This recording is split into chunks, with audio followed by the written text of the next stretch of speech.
بسم اللہ الرحمن الرحیم۔ میں حنین قدوسی آپ سے مخاطب ہوں۔ میرے ساتھ ابو بکر قدوسی صاحب موجود ہیں۔ تو 23 مارچ جو ہے وہ بالکل قریب ہے، تو علامہ شہید رحمۃ اللہ علیہ اور ان کے رفقاء کے حوالے سے، ان کی تحریک کے حوالے سے کچھ اہم جو ہیں وہ باتیں وہ انشاءاللہ ہم ان سے پوچھیں گے۔ السلام علیکم ورحمۃ اللہ۔ وعلیکم السلام ورحمۃ اللہ وبرکاتہ۔ علامہ شہید رحمہ اللہ کے ساتھ آپ نے جو ہے وہ ایک لمبا تنظیمی جو ہے وہ سفر کیا، تو ان کی کون سی عادت نے آپ کو جو ہے وہ بہت زیادہ متاثر کیا؟ بسم اللہ الرحمن الرحیم۔ حضرت علامہ شہید کے ساتھ اگرچہ میری عمر تھوڑی تھی جب ان کا حادثہ ہوا ہے، میری داڑھی بھی تھوڑی تھوڑی آئی ہوئی تھی، 17-18 سال میری عمر تھی، لیکن چونکہ والد مکرم کے ساتھ ان کا بڑا گہرا تعلق تھا۔ میرے والد مکرم مولانا عبد الخالق قدوسی، اکثر دوستوں کو پتہ ہے وہ جو آپ کے دادا تھے میرے والد تھے، یہ حنین قدوسی میرے چھوٹے بھائی عمر قدوسی کے بیٹے ہیں، تو اس لحاظ سے ہم تایا بھتیجا بھی ہیں۔ تو حضرت علامہ رحمہ اللہ کے اندر بہت ساری خوبیاں تھیں، بہت ساری ایسی باتیں تھیں جن سے متاثر ہوا جا سکتا ہے، اور مجھے آخری دور میں اس لیے زیادہ قریب ملنے کا مجھے موقع ملا کہ میرے والد مکرم کے ساتھ ان کا گہرا تعلق تھا، اتنا گہرا تعلق تھا کہ اتنی شدید مصروفیت، اتنے بڑے وہ لیڈر تھے، پاکستان لیول کے لیڈر تھے وہ، اور اس کے باوجود ایک تو میرے والد مکرم کے ساتھ ان کا گہرا تعلق، دوسرا حضرت علامہ شہید کا کتاب سے گہرا تعلق تھا۔ والد مکرم کے ساتھ ایک علمی دوستی، علمی تعلق اور بچپن کا تعلق والا معاملہ تھا کہ 1965 میں میرے والد مکرم لاہور آئے، ان کی شادی ہوئی تو وہ لاہور آگے، پہلے شیخوپورہ کے رہنے والے تھے، شیخوپورہ سے وہ مولانا اسماعیل سلفی صاحب رحمہ اللہ کے پاس وہ استاد کے طور پہ گئے، اور جب ان کی شادی ہوگی 1965 میں، ان کی شادی ہوئی 1965 میں، تو مولانا اسماعیل سلفی رحمہ اللہ نے ان کو کہا کہ آپ لاہور چلے جائیں، کیونکہ آپ کے سسرال والے لاہور ہیں، تو وہاں پہ آپ شفٹ ہو جائیں۔ تو والد مکرم جب 1967 میں چینی والی مسجد میں آئے تھے، غالباً 67 کی بات ہے، اس وقت ذہن سے نکل رہا ہے، تو 1968 میں علامہ شہید چینی والی مسجد میں خطیب کے طور پہ آئے تھے، اور تب والد مکرم وہاں موجود تھے، اور میری پیدائش بھی 1968 کی ہے، 23 جون 1968 میری پیدائش کا دن ہے، اور 30 جون حقیقہ میرے والد مکرم ڈائری لکھتے تھے۔ وہ ڈائری جو ہے نا، وہ ڈائری میں نے خود بھی پڑھی، ابھی گھر میں موجود ہے، تو 23 جون کے دن انہوں نے لکھا کہ آج میرے گھر میں بیٹا پیدا ہوا، اور 30 جون کو جب عقیقہ تھا تو والد مکرم نے لکھا کہ آج میرے بیٹے کا نام ابو بکر رکھا گیا، اس کا عقیقہ تھا۔ تو اس میں مولانا حنیف ندوی، مولانا عطا اللہ حنیف، وہاں میں غالباً مولوی عطا اللہ حنیف لکھا تھا، اس طرح ہی چلتا تھے معاملات، مولوی عطا اللہ حنیف، مولوی حنیف ندوی، حافظ احسان علیہ ظہیر، اور ایک دو اور بڑے بزرگ اس دور میں شریک ہوئے، یعنی کہ مقصد کیا ہے، میرے والد صاحب کا ان بزرگوں کے ساتھ تب ہی اتنا بڑا گہرا تعلق ہو گیا تھا۔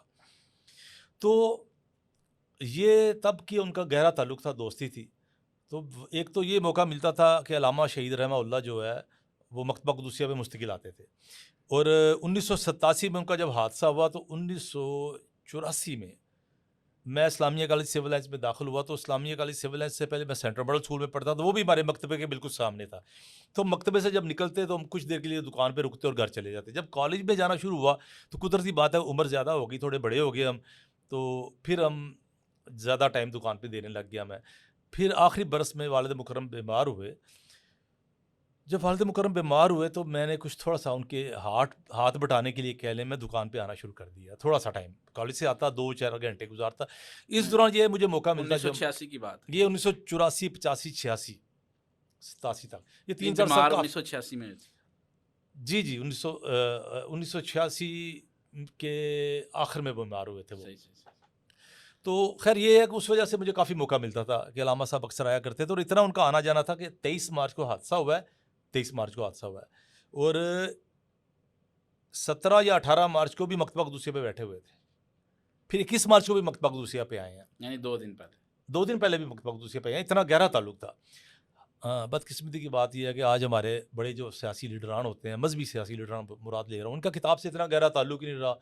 میں نے نہیں کبھی اپنے مسلک کے علاوہ، اپنے مسلک کے لوگ ہوں یا دوسرے مسالک کے لوگ ہوں، بڑے لیڈر، ان کو میں نے اردو زبان آتے نہیں دیکھا، اور احسان علی ظہیر صاحب کا آخری دن تک بھی اردو زبان نہیں چھوٹا تھا، یہ بڑی عجیب بات ہے۔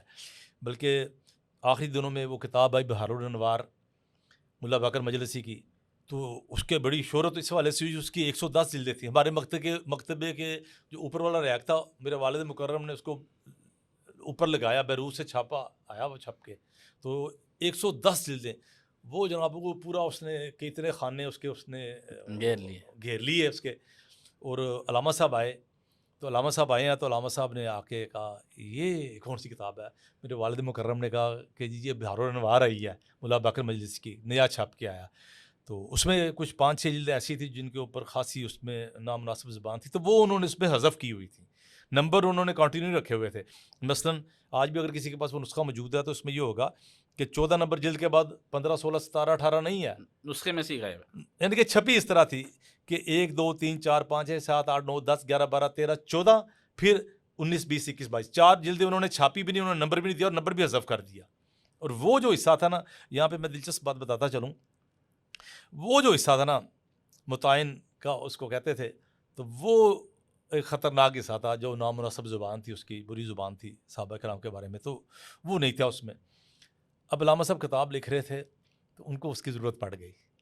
بعد میں مارکیٹ میں جب ملنا شروع ہو گیا تو اس کی وہ ایک ہی جلد میں تھا، ہاتھ کا لکھا ہوا تصویر تھی، وہ ایک جلد میں اتنا بڑے سائز میں، اس کو چوب قلم بولتے ہیں. چوب قلم میں نے کہ اس جو آپ نے دیکھا ہوگا بڑے بڑے قرآن پاک ہے اس کے لیے لفظ چوب قلم استعمال ہوتا ہے. وہ جناب جو وہ الگ سے ملنا شروع ہو گیا، پھر وہ علامہ صاحب نے خریدا بھی. تو مجھے یاد آ گیا وہ واقعہ کہ علامہ صاحب کو ان دنوں پھر حوالے کی ضرورت تھی، تو علامہ صاحب جامع المنتظر چلے گئے. طاہر الرحمان ثاقب صاحب ساتھ تھے ان کے، تو جامع المنتظر چلے گئے ہیں، اور جامع المنتظر جا کے انہوں نے ہارن دیا. جب ہارن دیا تو اندر سے اس نے گارڈ نے دروازہ کھولا، تو ایک دم وہ گھبرا گیا کہ یہاں پہ احسان علی جی سب خود چلے آئے ہیں. تو وہ علامہ صاحب نے ان کا جو بڑے تھے غالباً غلام حسین نجفی صاحب تھے، تو ان کا پوچھا بیٹھے ہوئے ہیں، ان کو کوئی احسان علی جی رہا. تو اب وہ وہاں پہ گئے ہیں تو انہوں نے کیا کدھر آئے جی؟ آئے ہیں، موسٹ ویلکم، آئے تشریف لائے. وہ ایک دور تھا بہرحال ایسا تھا کہ ایک جس کو کہنا چاہیے معاشرتی اقدار یا مزے کچھ تھوڑی سی تھیں کہ ایک دوسرے کے ساتھ بیٹھا جا سکتا تھا. تو وہ وہاں پہ گئے ہیں، وہاں پہ بیٹھ کے انہوں نے کام کیا، کچھ حوالے وغیرہ تلاش کیے ہیں. تو خیر وہ آگے واپس، تو کتاب سے ان کا بڑا گہرا تعلق تھا، میرے والد مکرم کے ساتھ ان کا بڑا گہرا تعلق تھا. تو وہ اس وجہ سے ہم نے بھی ان سے آخری دنوں میں کافی سیکھا، کافی ان کے پاس پھر اس کے بعد یہ ہوا کہ 1985 میں جب اہل حدیث یوتھ فورس کا کنونشن ہوا، ان دنوں ہم خاصا وہاں پہ میرا آنا جانا، وہ 84 کی بات ہے، 85 نہیں 84 کی بات ہے. تو شاہ جمال دفتر ہوتا تھا، تو میں میٹرک سے فارغ ہوا تو میں نے وہاں پہ آنا جانا شروع کر دیا. ہماری یہی تفریح ہوتی تھی. اہل حدیث یوتھ فورس میں ہم نے کافی اس وقت کام کیا الحمدللہ. بلکہ جب علامہ صاحب کا حادثہ ہوا ہے، اتنی چھوٹی عمر کے باوجود میں پنجاب اہل حدیث یوتھ فورس پنجاب کا جوائنٹ سیکرٹری تھا جب علامہ صاحب کا حادثہ ہوا ہے. تو اس وجہ سے کافی مجھے موقع ملا ان کو دیکھنے کا. ان کی خوبیاں بہت زیادہ ہیں، اگر ان کی خوبیاں کو بیان کیا جائے تو کافی وقت صرف ہو جائے. اور میں 2 سال پہلے کی بات ہے، میری طبیعت خراب ہوئی، یہ کرونا کے دنوں میں بیمار ہو گیا. میں بیمار ہوا تو میں گھر ہی تھا، 1 مہینہ تقریباً میں گھر میں رہا، بستر پہ رہا. تو عمر فاروق قدوسی صاحب کا، آپ کے والد مکرم کا، مجھے ان کا فون آیا کہ جی 2 لڑکے آپ سے ملنا چاہ رہے ہیں. میں نے کہا کہ یار میں گھر بیٹھا ہوا ہوں. تو وہ کہتے جی ہم نے تو مل کے جانا. میں نے کہا میری فون پہ بات کرو. ارادہ تھا کہ چلیں فون پہ بات کر لوں گا ان بچوں کے ساتھ، اچھی طریقے سے بات کر کے کو بتا دوں گا میرا گھر دور ہے. میں نے ان کو کہا کہ یار بھائی میرا تو گھر بڑا دور ہے، 25 کلومیٹر دور ہے اردو بازار سے، آپ کے پاس سواری کیا ہے؟ انہوں نے کہا ہمارے پاس سواری کوئی نہیں ہے. میں نے کہا یہاں پہ سیدھی سواری کوئی نہیں پہنچتی، نہ ہم ساری عمر سیدھے ہوئے نہ سواری سیدھی ہوئی. تو وہ یہاں سواری کوئی نہیں سیدھی پہنچتی، تو آپ کیسے آئیں گے؟ انہوں نے کہا جی مل کے جانا ہم نے آپ کو. خیر میں نے ان کو کہا ٹھیک آپ آ جائیں. وہ 2-3 سواریاں بدل کے میرے گھر آئے. تو اردو بازار کا سارے دوستوں کو پتہ ہے، جو دوست جانتے ہیں واپڈیٹروں کے ساتھ میرا گھر ہے. وہ بچے خیر آئے میرے پاس ملنے کے لیے. ان میں ایک بچے کی عمر ہوگی 27-28 برس، دوسرا بچہ کوئی 25 برس کا ہوگا. اتنا 2-3 سال ان کا آپس میں فرق تھا. تو اس کا مطلب یہ ہے کہ علامہ احسان علی ظہیر رحمہ اللہ کے حادثے کو 35 برس ہو گئے تب 2 سال پہلے. اور وہ دونوں بچے جو تھا نا، ایک 7-8 سال بعد پیدا ہوا ہوگا، ایک 10 سال بعد پیدا ہوا. لیکن مسئلہ یہ نہیں تھا، مسئلہ یہ تھا کہ وہ دونوں پیدائشی اہل حدیث بھی نہیں تھے. ایک بچہ جو ہے وہ 7-8 سال پہلے اہل حدیث ہوا تھا، ایک کوئی 5-7 سال پہلے اہل حدیث ہوا تھا. وہ آئے ہیں، انہوں نے کہا جی ہم نے آپ کی کتاب پڑھی ہے. کچھ مقامات سمجھنے آئے ہیں. میں کہا یار وہ جو مقامات سمجھنے آئے ہو اگر میں نے بیان کرنے ہوتے وہیں کھول کے بیان کر دیتا. خیر وہ ان بچوں کو میں نے بتا دی کچھ باتیں. میری ٹانگیں دباتے رہے اور وہ علامہ صاحب کا ذکر کرتے رہے اور وہ روتے رہے. مجھے کہنے لگے ہم نے کتاب پڑھ کے بھی ہم گھر میں روتے رہے. مجھے نہیں سمجھ آئی وہ کیوں روتے رہے. کہ دیکھیے ایک شخص کو جب وہ حدیث ہوا ہے اس سے 30 برس پہلے ایک بندہ دنیا سے جا چکا ہوا, زیادہ سے زیادہ اس نے 2 4 5 10 20 کیسٹ سن لی ہوگی. کتنی علامہ صاحب کی, ہم اتنے نالائق لوگ ہیں, ہم علامہ صاحب کی اپنی جماعت والے لوگ, ان کے جو سارے یہ نہیں کہ ان کے بچوں کی ذمہ داری ہے, یہ سب کی ذمہ داری ہے جن کے لیے وہ لڑتے رہے, مرتے رہے, محنتیں کرتے رہے. یہ سب کی ذمہ داری تھی نا کہ ان کے افکار کو, ان کی تقاریر کو, ان کی کتابوں کو سنبھالتے, سینے سے لگاتے, ان کے تھوڑے بہتے لکھے کو بھی محفوظ کرتے. لوگ تو ٹوٹی اینکیں اور کپڑے اور استعمال شدہ چیزیں سمیٹتے ہیں, سنبھالتے ہیں. ہم نے تو ان کی کوئی چیز نہیں سنبھالی نا. 10 15 20 تقریریں موجود ہیں نیٹ کے اوپر, ان کی 50 ہوں گی. ان کی جب حادثہ ہوا 400-500 کیسٹس ملتی تھی. خیر میں سوچتا رہا, میں کئی دوستوں کو ذکر کیا یار یہ بچے کیوں روئے ہیں. میں سوچتا رہا کئی روز یہ بچے کیوں روئے ہیں, کس چیز نے ان کو رلایا کہ جو شخص ان کے اس کا مسئلہ قبول کرنے سے پہلے 30 برس پہلے دنیا سے جا چکا ہوا ہے, 5 10 15 اس کی تقریریں سن لی, کتابیں ساری عربی میں ہیں اور کتابیں خاص موضوع پہ جو بندے کو جذباتی نہیں کر سکتی. کوئی کہہ سکتا کہ ابو بکر قدوسی کی تحریر ایسی ہوتی ہے وہ جذباتی کر دیتی بندے کو. شیعہ سننا, شیعہ تشیع و بریلیت میں کیا چیز جذباتی بندے کو کرے گی. لیکن اس کے باوجود لوگ اس کا ذکر سنتے ہیں, آنکھوں سے آنسو بہنا شروع ہو جاتے ہیں. لوگ ان کا ذکر کرتے ہیں, رونا شروع ہو جاتے ہیں. لوگ ان کی باتیں سنتے ہیں تو ان کے رونگٹے کھڑے ہو جاتے ہیں, جذبات میں آ جاتے ہیں, ان کا دل کرتا ہے. انہوں نے خود ہی ایک جگہ کہا تھا نا, مدینہ میں تقریر کی تھی انہوں نے, تو انہوں نے جب فلسطین کے اوپر تقریر کی تو انہوں نے کہا یہ شخص کون ہے کہ جو بات کرتا ہے تو لوگوں کے جذبات جو ہیں وہ ان کے کنٹرول سے باہر ہو جاتے ہیں. تو معاملہ یہ ہوا کہ ان کے اندر یہ چیز تھی کہ بے پناہ خلوص تھا دین کے لیے, غیرت تھی دین کے لیے. اندازہ کیجئے کہ وہ ابھی تو ہمارے مطلب آج کل کے لیڈران کو فرصت نہیں ہوتی نا چھوٹے چھوٹے معاملات دیکھنے کی, ان کے لیے وہ چھوٹے چھوٹے معاملات بڑے ہوتے. نور جہاں کی تقریر, نور جہاں کا بیان چھپا کہ لتا منگیشکر کے گلے میں بھگوان بولتا ہے. اچھا. اور پھر اس کا بیان ایک اس طرح کا بھی چھپا کہ میں جو ریاض ہے اس کو عبادت سمجھ کر, اس طرح کے بیانات چھپے. انہوں نے اس کا بھی نوٹس لیا اور انہوں نے ایک اپنے قریبی ساتھی کے ذریعے بیانات دلوائے اس کے رد میں. غیرت اتنی تھی دین کی مسئلہ کی, آج جو ہو رہا ہوتا ہے کوئی بولتا نہیں تھا, میں دیکھتا ہوتا ان کے بیٹوں میں یہ چیز ہے. لیکن یہ ہے کہ اس دور میں ضیاء الحق کے دور میں کھیلوں کا وزیر تھا, یا آج مشہور کھلاڑی فاسٹ بالر تھے نواز سرفراز, یہ وزیر کھیل تھے پنجاب کے. ان کا بیان آیا کہ مجھے شرم آتی ہے کہ ہمارے جب ہاکی کی بچیوں کی ہاکی کی ٹیمیں دنیا میں جاتی ہیں تو ساری جو ٹیمیں ہوتی ہیں وہ نکرے پہن کے کھیل رہی ہوتی ہیں خواتین کی. ہماری جو ٹیمیں ہوتی ہیں ہماری بچیاں پورا ٹراؤزر پہن کے کھیل رہی ہوتی ہیں. مجھے اس دقیانوسی پن کے اوپر, اس جہالت کہہ لیں جو ان کی نظر میں, یہ ان کی نظر میں, ہمارے نزدیک تو ٹراؤزر پہن کے بھی سارے عام کھیلنا جہالت ہے. سمپل سی بات ہے, ہمیں اس کے اوپر کسی تانے کی ڈر نہیں ہے, نہ اس کو ہم دقیانوسی پن سمجھتے ہیں, ہمیں اس کے اوپر فخر ہے. ہماری عورتیں, ہماری بیویاں, ہماری بچیاں پردے کرتی ہیں, عبایا پہنتی ہیں, ہمیں اس کے اوپر فخر ہے, کوئی ساسے کمتری نہیں ہے. ہم اس کو بھی جہالت ہی سمجھتے ہیں. لیکن اس نے کہا یہ بھی جہالت ہے, نکرے کیوں نہیں پہن کے کھیلتی. احسان علی ظہیر نے پورا جمعہ پڑھا دیا اس کے اوپر, پورا جمعہ پڑھایا ان کا. مطلب یہ اتنی غیرت تھی ان کے اندر. اب وہ دین کے لیے غیرت, دین کے لیے تڑپ, دین کے لیے خلوص, اس کا یہ صلہ ملا کہ آج بھی وہ بچے جو ان کے بعد پیدا ہوئے, جب ان کا ذکر سنتے ہیں, جب ان کی فکر کو دیکھتے ہیں, جب ان کی تقریر سنتے ہیں, یا یہ باتیں میں کر رہا ہوں یہ سنیں گے تو آنکھوں سے رو رہے ہوتے ہیں. یہ ان کے خلوص کا صلہ تھا. آغا شورش کشمیری نے ان کو کہا تھا, یوں ہاتھ لگایا, اور یہ 73-74 کی بات ہے, تحریک ختم نبوت کے دور کی بات ہے, جب احسان علی ظہیر رحمہ اللہ کی کتنی عمر ہوگی, میں آپ کو بتاؤں ان کی کتنی عمر تھی حادثے کے وقت. 45-46 ایج تھی ان کی. 45-46 سال کی عمر میں وہ دنیا سے گئے ہیں. وہ 45-46 سال کی عمر میں جب دنیا سے گئے ہیں, اسے پیچھے مزید چلے جائے 13 سال, 32-33 سال. ایک بندہ 32-33 سال کا ہے, اس کو اپنے وقت کا ایک بڑا سیاسی لیڈر اور بڑا خطیب آغا شورش کشمیری یہاں پہ ہاتھ لگا کے کہہ رہا ہے کہ علامہ صاحب ہوں تسی یار بڑے بڑے سیاسی لیڈر ہو گئے ہو, ہوں تسی رفع دین تے آمین دے چکرا چو نا نکل آؤ, تھوڑا جا نا تھوڑا سا دائرہ اپنا کینوس وسیع کر لیں.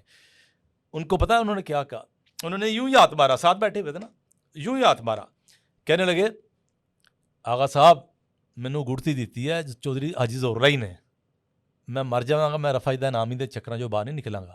یہ نہیں ہے کہ وہ رفع دین یا آمین یہ مسائل کی بنیاد کے اوپر وہ لوگوں سے مسکرا کے نہیں ملتے تھے.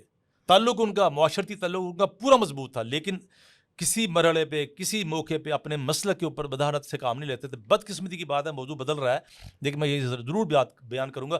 ہمارے یہاں پہ بدقسمتی یہ بھی ہو گئی کہ ہم نے یہ سمجھا کہ کسی سے مسکرا کے نہیں ملنا, کسی سے اچھے طور سے نہیں ملنا, کسی کے ساتھ مل کے بیٹھ کے کھانا نہیں کھانا, کسی کے ساتھ کسی کو گلے نہیں لگانا. یار احسان اللہ سے جتنی غیرت والا بندہ تھا, ان کی وفات کے اوپر, ان کے حادثے کے اوپر ہم نے بریلویوں کو روتے دیکھا, ہم نے دیوبندیوں کو روتے دیکھا. ان کی وہابیت کمزور تو نہیں ہوئی تھی, ان کی وہابیت بڑی مضبوط رہی تھی اور وہ پوری غیرت کا مظاہرہ کرتے تھے. اور کہیں پہ کسی جگہ پہ بھی, میں آپ کو بتاتا ہوں, فیصلہ آباد میں ایم آر ڈی کا پروگرام ہوا تو ایم آر ڈی کے پروگرام میں ہوا یہ تھا معاملہ کہ یہ ضیاء الحق کا ماشاء اللہ دور تھا, ضیاء الحق کا ماشاء اللہ دور تھا اور بڑا ایک سخت جابرانہ دور تھا. تو ایک خاص وقت کے بعد جب ماشاء اللہ کی گرفت کمزور ہونا شروع ہوئی تو یہ جو مارشل ایڈمنسٹریٹر ہوتے ہیں جب یہ دیکھتے ہیں ہم کمزور ہو رہے ہیں تو پھر یہ چور دروازے ڈھونڈتے ہیں, تھوڑا سا عوام کو انوالو کرنے کی کوشش کرتے ہیں کہ تھوڑا سا, جس کو کہتے ہیں نا پریشر کوکر کے اوپر سیفٹی والو ہوتا ہے کہ جب پریشر کوکر ایک خاص حد سے زیادہ گرم ہو جاتا ہے, اگر وہ سیفٹی والو نہ ہٹایا جائے تو وہ پھٹ جاتا ہے, تو پھر یہ سیفٹی والو ہٹا دیتے ہیں تھوڑے سے سیاستدانوں میں سے اپنی مرضی کے بندے چن کے.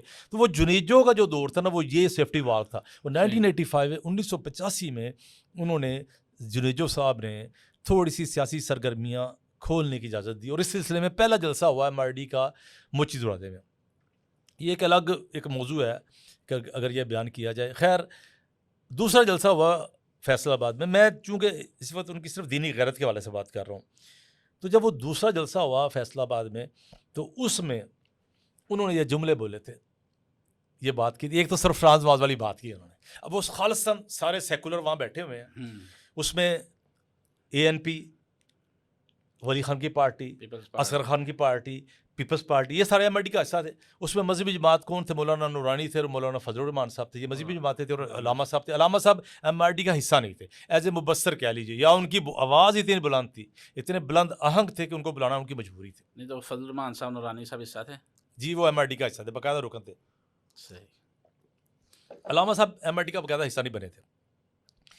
اچھا, اس جگہ انہوں نے ایک تو سرفراز نواز والی بات بھی کی, اور سرفراز والی بات کے بعد انہوں نے کہا کہ تم, حالانکہ خود جمہوریت کی بات کرتے تھے, تم اس سے جمہوریت کا حساب دینا, میں وہابیوں کا بیٹا اس سے اسلام کا حساب لوں گا. وہابیوں کا, یعنی کہ ایک ایسے ماحول میں بھی وہ انہوں نے اس کو بطور فخر بیان کیا, یعنی کہ انہوں نے اس کو بطور شرمندگی بیان نہیں کیا اپنی نسبت کو, انہوں نے اس اپنی نسبت کو بطور فخر بیان کیا کہ میں وہابیوں کا بیٹا اس سے اسلام کا حساب لوں گا. تو مسئلہ یہ ہے, اپنی نسبت بھی یہ کی کہ میں اسلام کا حساب لوں گا, اپنی نسبت اسلام کی طرف کی. حالانکہ روٹین میں کیا ہوتا تھا کہ مجلس شورا کا اجلاس ہوا, آخری شورا کا اجلاس ہوا, وہاں پہ جمہوریت کے والے سے بات ہوئی تو کچھ لوگوں نے اس کی مخالفت کی. تو علامہ صاحب نے یوں سینے پہ ہاتھ مار کے کیا کہا تھا, میں جمہوری ہوں جمہوری, میں جمہوری ہوں جمہوری. اگر آپ کو, میں اس ملک میں آزادی اظہار کے لیے, میں اس ملک میں آزادی گفتار کے لیے لڑ رہا ہوں, اگر آپ کو یہ چیز قبول نہیں ہے کسی اور کو منتخب کر لیں. جماعت کے ناظم اعلیٰ تھے وہ, لیکن وہاں پہ جا کے کیا بات کی, وہاں پہ انہوں نے اپنی نسبت, انہوں نے کہا تم اس سے جمہوریت کا حساب لینا, میں اسلام کا, میں وہابیوں کا بیٹا اس سے اسلام کا حساب. مقصد کہنے کا یہ ہے کہ جو ان کا جو ہے وہ ان کی بہت سی خوبیاں ہیں جو مطلب بات لمبی ہو جائے گی, اور میرا نہیں خیال کہ دوست بھی کہیں گے یہ وقت بڑا زیادہ ہو گیا. تو یہ ان کی جو دین کے لیے غیرت تھی, اور یہ ان کو وراثت میں ملی تھی. میں یہ سمجھتا ہوں کہ یہ دین کی غیرت تھی نا, یہ ان کو وراثت میں ملی تھی, اس لیے کہ ان کے جو والد مکرم تھے حاجی ظہور علیہ صاحب, ان کے اندر دین کی بڑی زیادہ غیرت تھی. دوسری ان کی ایک بہت بڑی خوبی تھی علامہ صاحب رحمہ اللہ کی, وہ اپنے کارکنان سے, اپنے ورکروں سے بڑا پیار کرتے تھے. اس حوالے سے اتنے واقعات ہیں کہ بندہ بیان کرے تو بندہ حیرت زدہ رہ جاتا ہے کہ یار یہ بندہ جو تھا جس کی 15 کتابیں ہیں, 17 کتابیں ہیں, جس کا, بلکہ میں آپ کو ایک ختم کرنے سے پہلے ایک جملہ سناتا ہوں کہ جب شورا کے اجلاس میں کبھی موقع ملا تو کبھی اس موضوع پہ بات کریں کہ وہ شورا کے اجلاس میں کیا ہوا تھا. لیکن وہ شورا کے اجلاس میں ہوا یہ تھا کہ کچھ لوگوں نے کافی سخت تنقید کی اتنی سخت تنقید تھی جو میں سمجھتا ہوں کہ تھوڑی سی نامناسبت کو بھی عبور کر گئی، حتیٰ کہ اس تنقید کی شدت کی وجہ سے تنقید وہ برداشت کرتے تھے، لیکن وہ تنقید جو تھی وہ حدود و قیود کو برداشت کر گئی۔ میرے والد مکرم اپنے صوفے سے اٹھے، مولانا عبدالخالق قدوسی، کہ وہ ان کے اپنے دوست سے جو تنقید کر رہے تھے، حالانکہ ذاتی دوست تھے، کلاس فیلو تھے، روم میٹ تھے مدرسے کے، لیکن میرے والد مکرم ان کی لہجے کی تلخی برداشت نہ کر سکے، بلکہ انہوں نے یہ بات کہا تھا کہ یہاں پہ کمیونسٹوں کا قبضہ ہے، اور آپ کو پتہ ہے یہ جب کہا جائے دفتر میں کمیونسٹوں کا قبضہ ہے، یہ ایک گالی ہے، یہ گالی ہے۔ کمیونسٹ جو اللہ کی ذات کا منکر ہے، آج اگر کہیں گے اس دفتر کے اوپر ملحد قابض ہے تو یہ گالی ہے۔ تو میرے والد مکرم نے جب یہ جملہ سنا تو وہ اٹھ کھڑے ہوئے، تو میرے علامہ صاحب نے اس وقت ان کو روکا کہ مولانا رہنے دیں، ان کو بات کرنے دیں۔ میرے والد مکرم نے روکا۔ پھر جب علامہ صاحب کی باری آئی، علامہ صاحب نے کہا میں نے سب سنا ہے، اب میری بھی بات سن کے جانا۔ اس کے بعد علامہ صاحب نے یہ باتیں کی ہیں، اور علامہ صاحب کے یہ جملے تھے تم مجھ سے بات کرتے ہو، 10 ملکوں کے ٹکٹیں میری جیب میں ہوتی ہیں، 20 ملکوں کے ویزے میری جیب میں پڑے ہوتے ہیں، لوگ مجھے کھینچ رہے ہوتے ہیں، میں پھر اس جماعت کی خدمت کر رہا ہوں، میں پھر آپ لوگوں کے لیے مر رہا ہوں، میں دیہاتوں میں سفر کرتا ہوں، میں گاؤں میں سفر کرتا ہوں، میں شہروں میں جاتا ہوں، میں سڑکوں پہ ڈلتا ہوں۔ تم یہ باتیں بڑی جذباتی ہو کے انہوں نے کی۔ یہ مصروف آدمی ورکراؤں کے حق میں پتہ کیا تھا؟ میں ایک واقعہ سناتا ہوں اور اس کے بعد ہم بات ختم کرتے ہیں۔ وہ ہوا یہ کہ انہوں نے حادثے کی انہوں نے شہادت سے جو آخری عید قربان تھی، انہوں نے اعلان کر دیا کہ ہم اس بار قربانی کی کھالیں اکٹھی کریں گے۔ کوئی بہت پلاننگ نہیں کی تھی، تو انہوں نے اعلان کر دیا ہم قربانی کی کھالیں اکٹھی کریں گے۔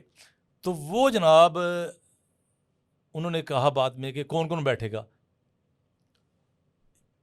اب وہاں پہ 3 دوست ہم تیار ہو گئے، ایک میرے کزن تھے رانا جوید صاحب، ایک ایوب صاحب چونکہ مرسدو والے، ایک میں تھا، ہم تینوں تیار ہو گئے۔ ہم نے اپنی عید والے دن نہیں پوری پلاننگ کی ہوتی اور بات ہوتی، ہم نے اپنی ساری عید جو ہے نا اس کو پیک کیا۔ یہ عید کے خطبے میں انہوں نے کہا، عید کے خطبے میں انہوں نے اعلان کیا، ہمیں انہوں نے پہلے کہہ دیا تھا بھی کون بیٹھے گا، ہم تیار ہو گئے ہوئے تھے پہلے۔ خیر ہم نے اپنی عید وغیرہ سمیٹی ساری، وہاں پہ ہم جا کے بیٹھ گئے۔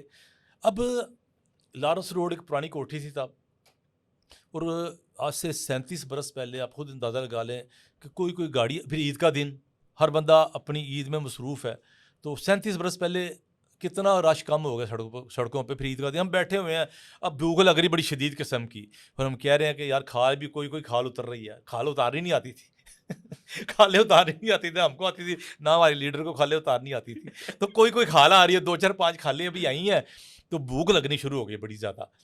لیکن وہ ایک جوش تھا، ایک جذبہ تھا، ہم بیٹھے ہوئے ہیں۔ اب ہم سوچ رہے ہیں وہاں پہ کوئی نہ دکان، نہ ہمارے پاس کوئی ایسی سواری موجود تھی، ہم بڑے پریشان کہ یار بھوک بھی بڑی سخت لگی ہوئی ہے، اب یہاں پہ کیا کھالے تو کھا نہیں سکتے تھے۔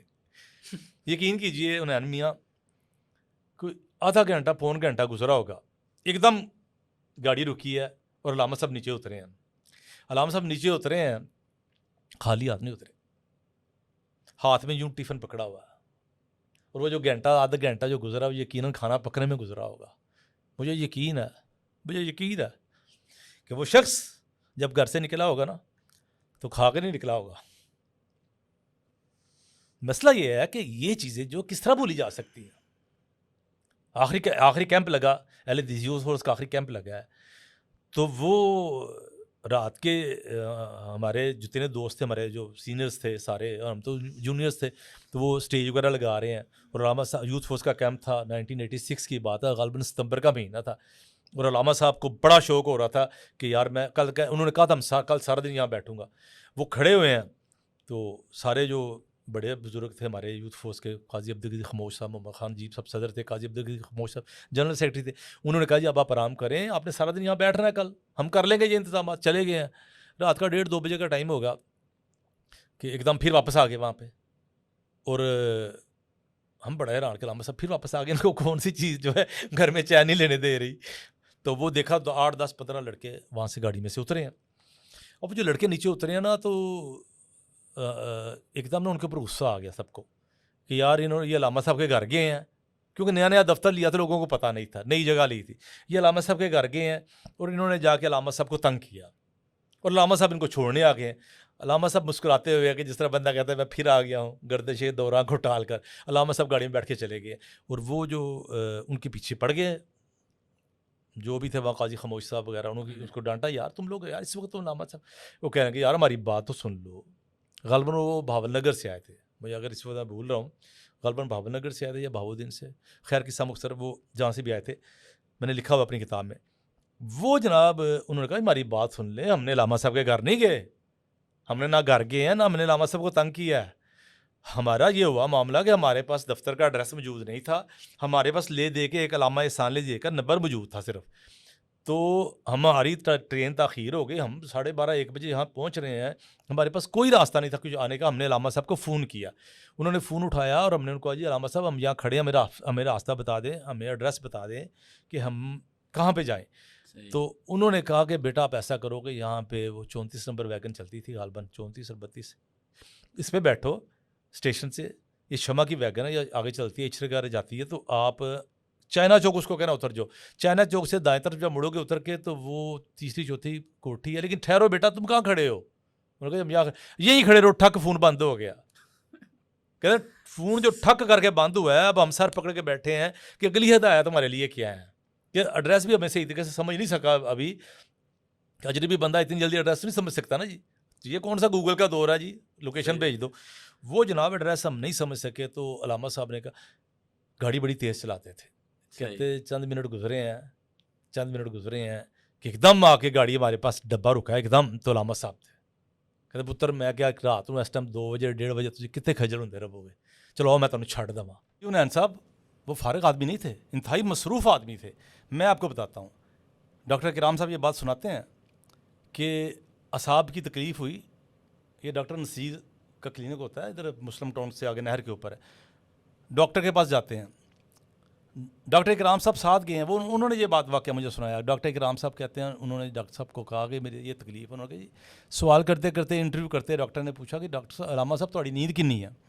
علامہ صاحب نے کہا جی میں 3 گھنٹے سوتا ہوں. 24 گھنٹے؟ ہاں، اور اتنے ہی سوتے تھے. علامہ صاحب نے کہا جی میں 3 گھنٹے سوتا ہوں. تو اس نے کہا، اس نے یوں اپنا نسخے وغیرہ سارے رکھ دیے، انہوں نے کہا علامہ صاحب دوائیوں کا معاملہ نہیں ہے، نیند بڑھانی پڑے گی، 5-6 گھنٹے سے کم نیند کریں گے تو خرابی رہے گی. ورنہ علامہ صاحب نے یوں کوٹ اٹھایا اپنا، انہوں نے کہا جی میں اپنے کام کے اوپر اپنی نیند کے اوپر اپنا کام قربان نہیں کر سکتا. آگے واپس تو مسئلہ اتنا مصروف آدمی، لیکن کیا وجہ تھی؟ اپنے ورکرز سے اپنی اولاد جیسا پیار تھا. میں نہیں کہتا اولاد سے زیادہ پیار تھا، لیکن اپنی اولاد جیسا پیار تھا کہ انہوں نے دیکھا کہ بچے وہاں پہ خراب ہوں گے، ان کو پتہ نہیں چلے گا، تو اٹھ کے گاڑی لی اور وہاں پہ پہنچ کے. کیا کوئی ایسی مثال مل سکتی ہے؟ نہیں.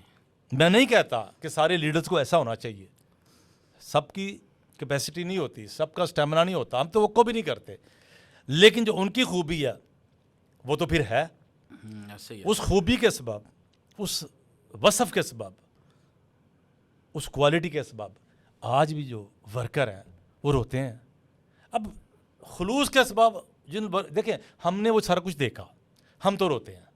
وہ کیوں روتے ہیں کہ جنہوں نے دیکھا ہی نہیں، جن کے اوپر بیتی نہیں ہے، وہ اس خلوص کے سبب روتے ہیں کہ جس نے اس شخص کی پرسنالٹی کو، اس کو زندہ رکھا ہوا ہے. ہم تو ان کے ورکر تھے، ہم نے ان کی شفقتوں کو دیکھا، ہم نے ان کی رفتوں کو بھی دیکھا، ہم نے ان کے محبتوں کو بھی دیکھا، ہم نے ان کی ڈانٹ بھی کھائی، ہم نے ان کا پیار بھی دیکھا. لیکن جنہوں نے نہیں دیکھا وہ بھی روتے ہیں. یہ ان کے خلوص کے سبب تھا، دین کے ساتھ، خلوص کے ساتھ اور غیرت کے ساتھ. پھر اپنے ساتھیوں کے ساتھ محبت کرتے تھے، وہ دین کی بڑی غیرت تھی. پھر ان کے ورکرز کے حوالے سے جو اصول تھے وہ بھی بڑے عجیب و غریب تھے. مطلب یہ بہت زیادہ کوالٹیز تھی ان کے اندر. تو ہم نہیں سمجھتے کہ آج اس طرح کا کوالٹیز والا بندے کم آتے ہیں دنیا میں. یہ نہیں کہ نہیں آتے، اور اللہ تعالیٰ قادر ہے کہ اس سے 1000 گنا بہتر بندے لے کے آ سکتا ہے. اس میں تو کوئی، ہمارا تو یہ عقیدہ ہے، لیکن بظاہر اس وقت تو ان کی کوالٹی کا بندہ موجود نہیں نظر آتا. بس یہ وقت کے قصے ہیں سارے چلے ساتھ ہی. ایک دھوپ تھی جو ساتھ گئی آفتاب کے. تو ناظرین، یہ آپ نے جو ہے وہ علامہ شہید رحمہ اللہ کی یادوں کے حوالے سے بہت ساری اہم باتیں اور دلچسپ واقعات آپ نے سنے. اللہ تبارک و تعالیٰ سے دعا ہے کہ اللہ تبارک و تعالیٰ ان کی قبر کو نور سے بھرے اور ان کو جنت الفردوس میں اعلیٰ مقام عطا فرمائے. آمین یا رب العالمین.